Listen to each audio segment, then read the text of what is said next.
Hey guys, how are you doing? Anyways, the Axis, the alliance that shook the world, dismembered Europe and Asia, committed countless atrocities, and lost the war. You know, they're pretty infamous, as I'm assuming all of you know who they are. Mostly because of its three main members of, Germany, Italy, and Japan. Which, like I said, they did pretty bad stuff, like war crimes and genocide. That doesn't really, that stuff kind of cements you as the bad guys of World War II. I'm just saying, but I'm sure all of you know that. But I'm sure what you don't know is the Axis wasn't originally called the Axis. Originally, it was actually called the Pact of Steel, which was between Italy and Germany. It was later called the Axis as its name was based on the Rome and Berlin positional axis. I believe it was called the Rome-Berlin axis. Japan was kind of just added there. They're kind of useful. But what if Italy never formed the Pact of Steel with Germany? How do we do this? Well, of course, it's obvious. We just have to get Mussolini from not coming to power. You may be asking, how do we do that, and who's Mussolini? So the year's 1922, and Italy's not doing so good. Suffering from debt, from the war, and under a divided and incompetent socialist government. And national humiliation. All this stuff is kind of boiling around in Italy, and the people are not really happy. People are revolting. Everyone wants new rule, and they want to put Italy back on the world stage. They say, regain their honor. You may be asking, how did this all happen? How could Italy go down such a terrible route and be in such a bad situation? The year is 1919, and Italy is out 1 year from World War I. And Italy did not come out all that victorious. They're pretty disappointed because they did win some land, but they came out of Versailles wanting more. As when they joined the war, the British made the Treaty of London, which guaranteed massive land gains on the Austria-Hungarian coast, Italian port city of whatever that is, and a central Albanian protectorate. This would basically give Italy Adriatic hegemony in the Adriatic Sea, but they were never guaranteed. Why? Well, due to poor performance in the war and the U.S. President Woodrow Wilson's policy of self-determination, these promises weren't kept. Why? Well, the thing is that Italy's aims at Adriatic domination meant Italy would govern land that mostly had non-Italian populations. And it would basically mean Italy would puppet a country, which is Albania, by the way, which, as you could tell, would go against the U.S.'s policy of self-determination, that doesn't really work well. So there was a conflict of interest between the U.S. and Italy. But obviously, due to the U.S. being the most important member of Versailles, Britain and France sided with the U.S. as the U.S. spent millions of dollars to fund the war for the entire Entente alliance, which basically saved them from defeat and bankruptcy, while the Italians kind of twiddled their thumbs and kind of threw themselves at Austria-Hungary, making little gains while taking massive casualties, and fumbled the bag so hard they fought in the same area 14 times throughout the war. They even almost lost Venice, which basically meant that they needed to get Entente reinforcements to stabilize their front, which just kind of hurt the Entente war effort. So it's no surprise that the U.S. won in the end. But this didn't mean Italy gained nothing from the war. Italy did fight and won the war, so they were given some of the land they wanted. But still, Italy felt betrayed, as they lost over 1 million men to the war, and they did open a second front with Austria, so they felt deserving of more gains. Oh, yeah. Remember when I said that the US funded the entire war effort? And it just so happens that Italy was also part of the Entente, so, yeah, Italy has a huge debt to the US. Remember when I said that? Uh, Ok, said the concept of the nation of Italy? we just need to get the money from our treasury and nation budget to pay the 1,648 million dollar de. It all want to the military and the war enforcer. Said some random bureaucrat.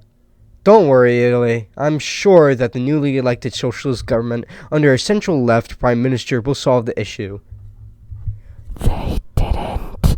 Due to divisions in the government, they couldn't get much done, and some crucial errors that worsened the problems of Italy and its economic center really didn't help the lives of many Italians. And it really didn't improve the image of a moderate government, which turned a lot of people to political extremists. Anyways, back to the year 1922. Mussolini's March of Rome is happening. Black shirts have taken over small government buildings in the north. Sorry. And the black shirts are gathering outside Rome, demanding for the government to make Mussolini prime minister, which is super undemocratic, by the way. But the current prime minister has a plan to save his job and Italian democracy. What's his plan, you ask? Well, he wants to install martial law to crack down on these black shirts, and he needs the king to sign on this military order. But the king refused to do this, as he thought that the order would cause too much social unrest and cause a civil war. The civil war was partially mostly influenced by the king's generals, saying that some of the Roman garrison would join the side of the black shirts. But what if King Emmanuel III signed the military order and declared martial law? So here's my point of divergence. The year is 2028. A 21-year-old American anti-fascist named Kevin is sick and tired of the reminder of what fascism did to the world. He decides to meditate, and gets into spiritualism to find inner peace, which is some way to deal with the issue. Kevin was actually pretty good at it. Props to Kevin. In fact, Kevin was so good he reached enlightenment. And after Kevin figured out that he reached enlightenment and played around with his new powers, Kevin realized that he could go back in time and change fundamental events in history. After figuring this out, Kevin used his power to fulfill his dreams of a world where fascism never came to prominence in Europe. And to do this, he would prevent the events that transpired in 1922 that gave the rise to Mussolini's fascist government. You have to understand the severity of the situation. If you give in to their demands, Italian liberty dies. I already know the severity of the situation. That's why I don't want to take any harsh decisions that would lead to the black shirts to revolt. But sir, if you sign this military order and declare a state of emergency, then the military can swiftly defeat those radicals and preserve Italian sanity. Well, it is not that easy. My subordinates have actually told me that the black shirts have sympathizers in some parts of the army and the Roman garrison. Yes, so if you don't give in to their demands, it's likely that violence around Italy will occur, which could lead to a destructive civil war or a coup in Rome. Both could lead me to end up like the Russian Tsar, and you, what's wrong? Your General Ease, what? Franca, he's wrong. Oh, please. Bellalogram has a better understanding of the situation than you already have. I would disagree with Ah! Don't be afraid. I'm not here to hurt you. You made the general disappear in front of my eyes. Wait, are you Jesus? What? No, I am not Jesus. As a matter of fact, I found the Bible. Or who is it anyway? Okay, then what are you? Well, I'm Kevin, and I'm here to make sure that Italy does not fall into fascism. From reading that paper we read, it would be wise to make sure you, Victor Emmanuel III, sign that and declare martial law. Stop fascism in Italy. black shirts, right? That doesn't even explain. Well, Kevin. Kevin, the thing is that the black shirts are too powerful and influential to just crush them with martial law. Actually, that's not true. You see, despite popular belief, the black shirts weren't that strong. Only less than 3,000 men made it to Rome, and they were poorly equipped to fight against the army, and had no position to take over the capital. Oh, and that Roman garrison situation at the time, they held no sympathies for the black shirts and their cause. Oh, and by the way, Mussolini was not even in the march. He was at the Swiss border, ready to flee to Switzerland if the march failed. Oh, well, in that case, Franca, I will sign this and declare the state of emergency, and smash those traitors to Italy. Viva la Italia! Well, it looks like the flag of the but obviously, sure going in the right direction. Don't worry, we will do away with those, what do you call it? Radicals! Yeah, we'll deal with those radicals.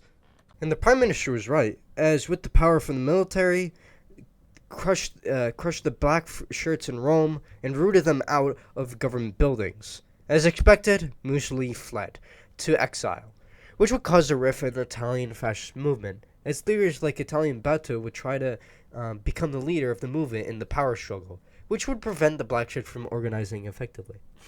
The black shirts would eventually fall apart pretty quickly.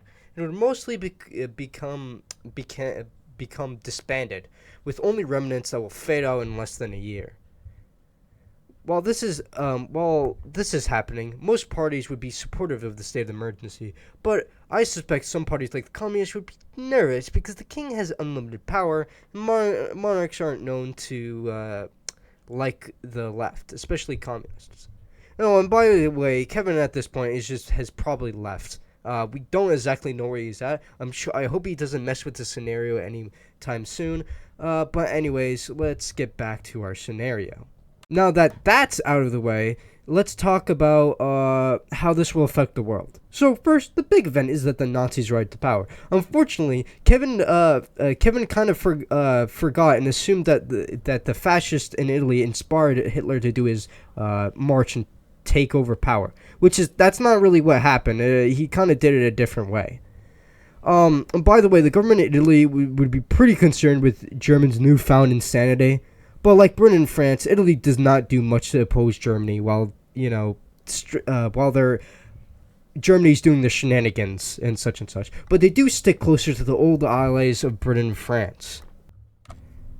The next one is a pretty big doozy, which is the Second Italian-Ethiopian War. Now, from what I've gathered, Mussolini ordered Italian Di Boldo, the minister of the Italian colonies at the time, to plan a war with Ethiopia. It started the war when he marched his army into Ethiopia after supposed border incident, which was probably staged by the Italian fascists.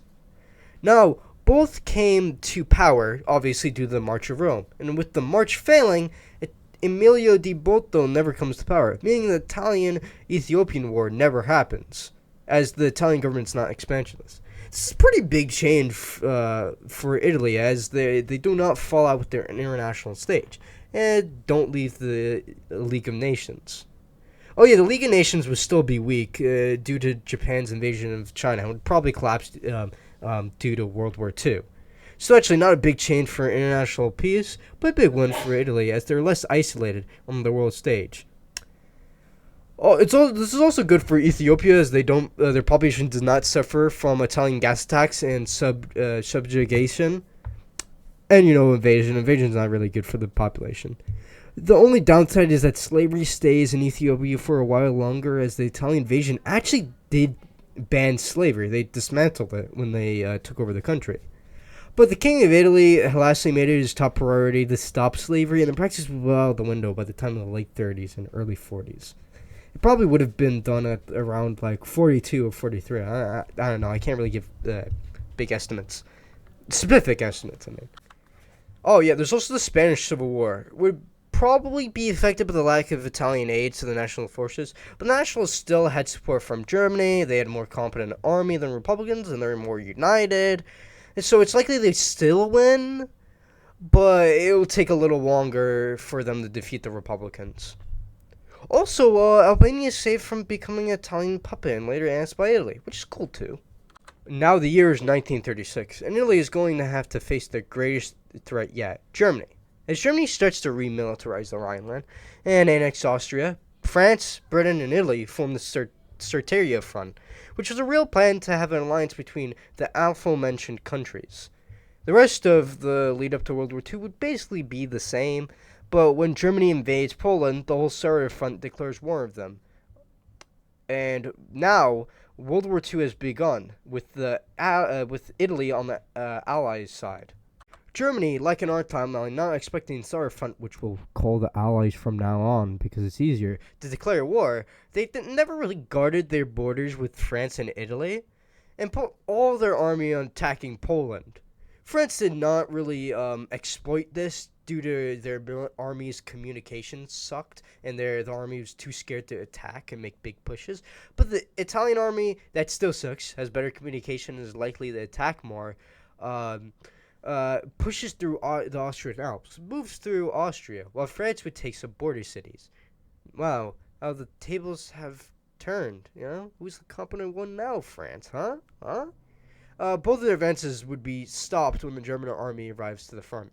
The German army, with the help of the Soviets, defeat Poland and bring the rest of their army to the Western Front. The Germans were making progress by pushing France and Italy out of Germany. Well, at least core German territory, I guess. The Germans would get stuck at the Italian Alps and the border of with France due to the what's it called, the Alsace-Lorraine Wall or something like that. I don't know. Anyways, the war stalls for a bit, and not much. Oh, hey, the Germans are invading Belgium to get past the stalemate, huh? Oh wait, that's not good. But France and Britain moved their troops to prevent the collapse of the front. Oh, the Germans went through the Ardennes forests, and they went undeterred as the French army were not stationed there because they thought the Ardennes was naturally protected. No army could go past it. Okay, so this blunder caused the collapse of the French front. The British army being encircled at the Belgium close and forced to evacuate, and the fall of Paris, which would cause the French to sign armistice. Great job, France. Really did your job there, huh? Italy is now alone on continental Europe. The Italians would be massively pushed back by the Germans, and when they passed the Alps, they would use their blitzkrieg tactics to make massive land gains and reach Rome. Upon reaching the capital, the Italian army tries their best to defend Rome, but unfortunately, they're the Italian army, and the German straits would be too much for the Italians to handle. When the Germans were to march on Rome, Italy surrenders, and the government signs a similar armistice to France. But the king and the people loyal to the government flee to Sicily and their African colonies with British help. Britain, like in our time, is facing the Reich alone. One of the big difference is that the Germans are more overstretched as they have to garrison their puppet state in Italy. Along that is that with the pro-German Italy not controlling Libya, there's no North African campaign, and the Allies have control of all of northern Africa, as Vichy France could lose all of its territories to free France, as there's no Italian colonies to protect it. This greatly helps the Allies, as Britain is not distracted with securing Egypt and fighting the Battle of Alamein.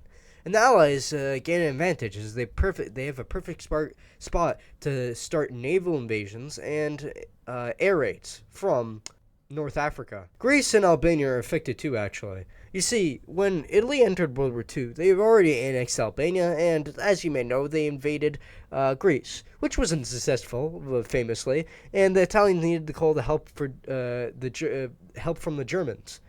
But it did severely change Greece and made many guerrilla groups, fight for independence. but they would fight amongst each other after liberating the country in 1944, and which would lead to a civil war in 1945. Now, even if Italy is not expansionist and is gone, Germany would want total European and Mediterranean domination. It would so happen that Albania and Greece are in Europe and have a coastline in the Mediterranean. So Albania, like in our time, would probably submit, but instead of submitting to Italy, they would be submitting to Germany. While Greece would refuse, like in our timeline, and get invaded by Germany and Bulgaria, probably.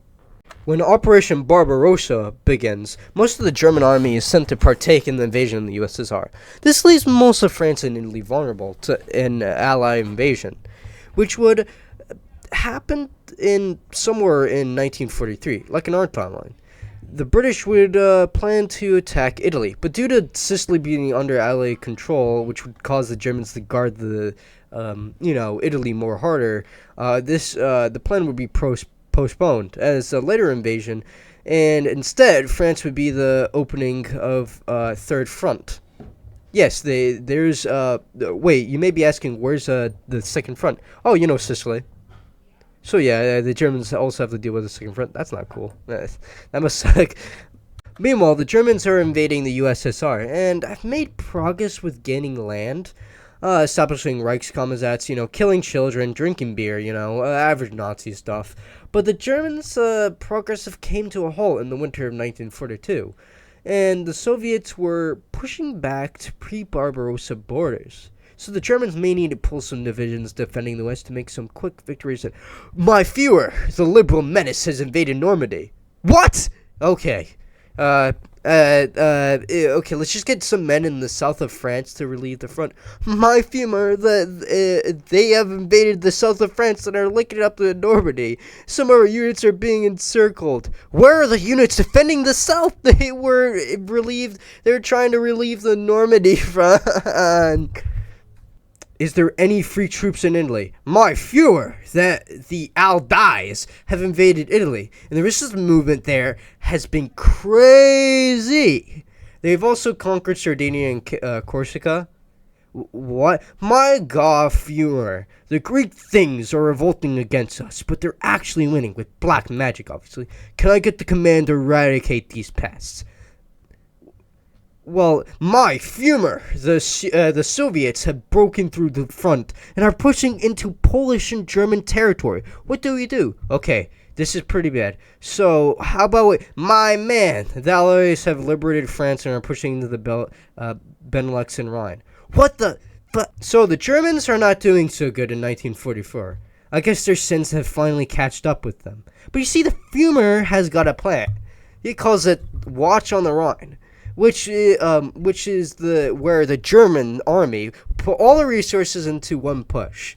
This was called the Battle of Bulge, by the way. Anyway, I just needed to say that. But hey, look, they're making pretty good progress, and right, it's insignificant in the end, as the Germans are fighting on three fronts and are wasting most of the resources into something so useless. Oh, look, there it goes. After this, the Nazis are pretty boned. The Soviets are marching on Berlin. The Allies have pushed past the Rhine. Germany is split in half. The Führer is dead. His successor, the Chancellor of Germany, just said, "Keep fighting," and then killed his whole family and then himself. Most of the administrational and military staff have fled to Argentina and other South American countries. And the new Führer, Karl Donetsk, wants to surrender. And so Germany surrenders with the defeat of the Japanese. World War II is over, and so the world can now know peace. Oh yeah, this is an alternate history video where Italy is not fascist or something. Okay, so due to Italy being an ally to the Allies, they would not lose territory to Yugoslavia after, the reorganization of Europe, the peace deal, whatever. And they would actually keep their colonies in Africa. Other than that, the reorganization of Europe and Africa would stay the same. The Italians would decolonize most likely in the 60s. Atreus would be the most affected by this change, as their country is not put under Ethiopian rule after the war, and it does not suffer a devastating 30 years war for independence, where both sides committed massacres against each other. Mostly Ethiopians actually committed massacres, razed buildings, and committed multiple war crimes and atrocities and such and such. Eritrea would actually not become a totalitarian military dictatorship like North Korea in our timeline, because they don't fight a devastating 30 years war, and get completely ramshacked by the Ethiopians. And they could become a democracy. Well, it's at the start at least. I don't know if they'll stay a democracy. Cold War shenanigans like that. Somalia would probably be the same as in our timeline. They were put under an Italian UN mandate after the war and gained their independence in 1960, and they'd probably still be the same because they're still under Italian rule in this timeline, just not under a mandate, and probably gain their independence in the 60s. Libya was actually divided after the war in our timeline between the French, the British, and an independent kingdom until 1951. In this timeline, Libya gains their independence later in the 60s and is united at the start. Also, all the former colonies are under heavy Italian influence, especially Libya with all that oil, And, with that, I will end my alternate scenario here. Thanks for watching. Hope you guys have a good day. Please like the video if you want, or you could subscribe. Bye-bye.